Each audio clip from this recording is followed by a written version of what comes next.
Everyone refused to bond with the blind and disabled alien princess. Except this human, the Galactic Council chambers buzzed with tension as representatives from dozens of species gathered for the most important diplomatic event of the century. Princess Aria of the Luminary stood at the center of the vast crystalline hall, her pale blue skin shimmering under the artificial lights. Her empty eye sockets, where brilliant golden orbs should have been remained covered by a delicate silver veil, while her withered left arm hung uselessly at her side. The Luminary were known throughout the galaxy as beings of pure light energy capable of photosynthesis and telepathic communication through bioluminescent patterns on their skin. They were also dying. A plague had swept through their homeworld, leaving only a handful of survivors, and Princess Aria was their last hope for continuation of the species. The bonding ceremony was their final desperate attempt to find a compatible partner from another species who could help preserve their genetic legacy. Ambassador Marcus Webb of Earth watched from the human delegation as one by one the potential suitors approached the princess, only to retreat in disgust or uncomfortable silence. The proud Valorian warriors with their metallic exoskeletons took one look at her disabilities and declared her unfit for their warrior culture. The elegant, ethereal beings who prided themselves on perfection whispered among themselves about genetic contamination. Even the usually compassionate healers of Nexus Prime found excuses to avoid the bonding ritual. Marcus felt his jaw clench as he witnessed the cruel parade of rejection.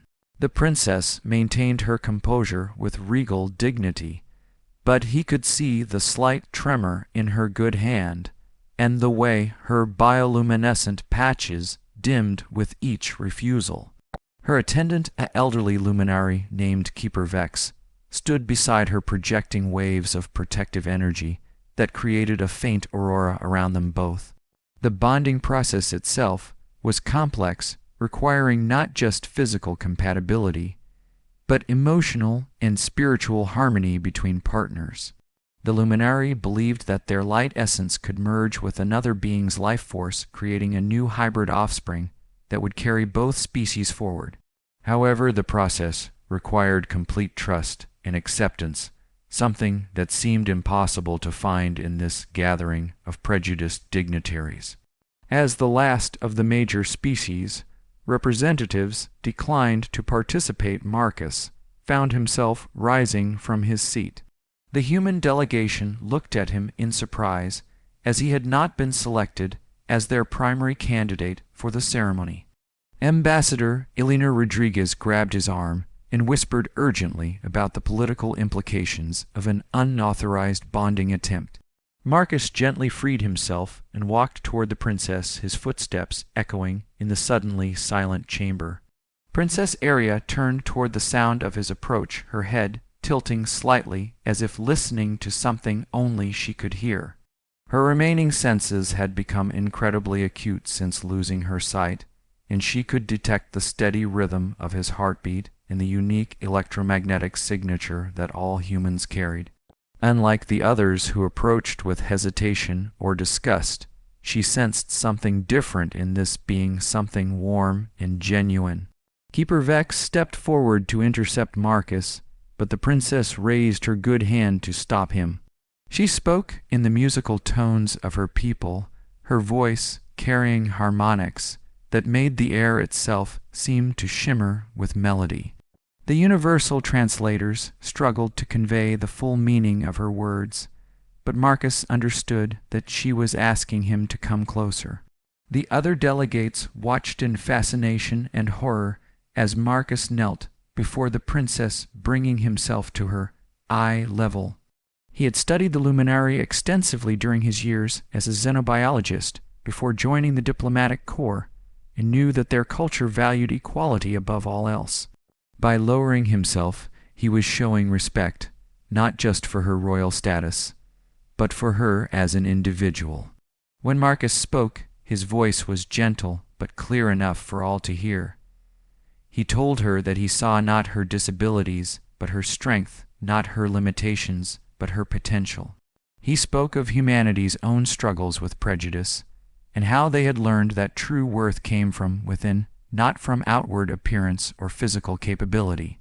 The princess listened intently, her bioluminescent patterns beginning to pulse with what Keeper Vex recognized as hope. The bonding ritual began with Marcus placing his hands over the princess's heart, while she did the same with her good hand. The chamber filled with an ethereal glow as their life forces began to intertwine, creating patterns of light that had never been seen before.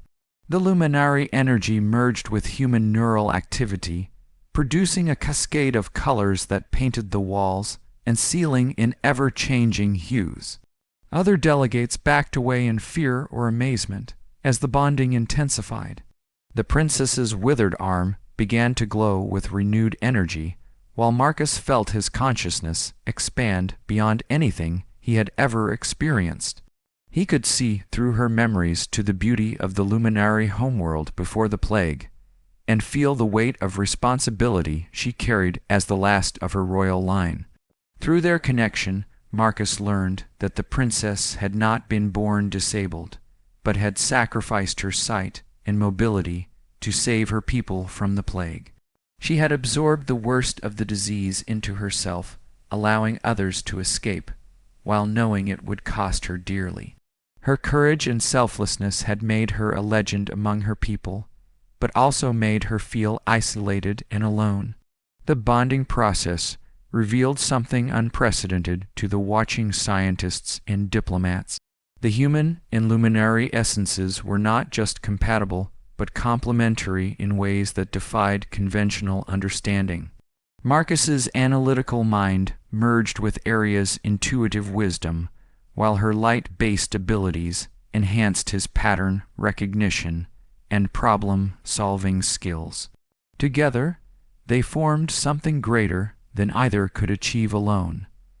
As the ceremony reached its climax, both beings were transformed. The princess's eyes opened, revealing irises that swirled with the colors of human emotion, while Marcus's skin took on a subtle luminescence that reflected his inner thoughts and feelings. Their bond was complete, but more than that, it was revolutionary. They had created a new form of existence that bridged the gap between biological and energy-based life. The political ramifications were immediate and far-reaching. The human delegation found themselves at the center of a galactic storm, as other species demanded to know how such a bonding was possible. Some accused Earth of genetic manipulation, while others wondered if humans possessed hidden abilities that made them universal compatibility partners. The truth was simpler but more profound than anyone realized. Dr. Elena Vasquez, the lead xenobiologist on the human team, explained to the assembled delegates that humans had evolved as adaptable generalists rather than specialists. Their emotional flexibility and capacity for empathy allowed them to form bonds with species that others found incompatible. It was not a matter of superior genetics, but of superior understanding and acceptance. The princess, now known as Area Luminosa Webb, stood before the council with her new husband at her side. Her restored vision allowed her to see the faces of those who had rejected her, and she felt not anger but pity for their inability to see beyond surface appearances. She announced that the luminary would establish a new colony world in partnership with Earth, and that their hybrid offspring would serve as bridges between the species. The implications of this announcement sent shockwaves through the galactic community. For centuries, the various species had maintained careful boundaries, believing that meaningful integration was impossible. The successful bonding between human and luminary proved that these barriers were largely self-imposed, and that cooperation could lead to unprecedented evolution. Marcus found himself transformed not just physically, but emotionally as well. His connection to Area allowed him to perceive the universe in ways that pure humans could never imagine. He could feel the life force of every being around him and understand the complex web of relationships that bound all living things together. This expanded awareness made him a more effective diplomat. and helped him negotiate agreements that had previously seemed impossible. The new hybrid children born from their union possessed abilities that amazed scientists from across the galaxy. They could communicate through both electromagnetic patterns and bioluminescence, while maintaining the human capacity for tool use and abstract thinking. These children became ambassadors to other species, proving that integration was not only possible, but beneficial for all involved. Years later, as Marcus and Aria watched their children play in the gardens of their new world, they reflected on how a single act of acceptance had changed the course of galactic history. The princess, who had once been rejected by all, now served as a beacon of hope for outcasts and misfits throughout the universe. Her story became a legend that inspired others to look beyond differences and seek common ground. The transformation of galactic society was gradual but irreversible. Species that had once viewed each other with suspicion began to explore possibilities for cooperation and even integration. The rigid hierarchies that had defined interstellar politics for millennia began to crumble as new hybrid communities emerged that defied traditional categories. Marcus often thought about that moment in the council chambers, when he had chosen to step forward while others stepped back. He had not planned to become a catalyst for galactic change, but had simply followed his instincts about what was right.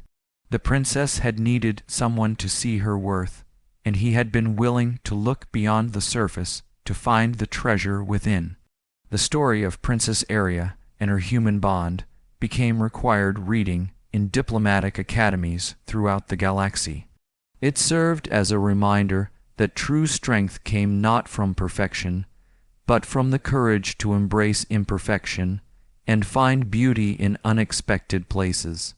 Their love had literally illuminated the universe and shown that the greatest barriers to understanding were often the ones people created in their own minds. As the sun set over their new world, casting long shadows across the crystalline spires of their city, Marcus and Aria stood together watching their children chase fireflies through the twilight. They had created something beautiful from what others saw as broken, and their legacy would continue to inspire future generations to choose acceptance over prejudice and love over fear. The galaxy would never be the same, and that was exactly as it should be.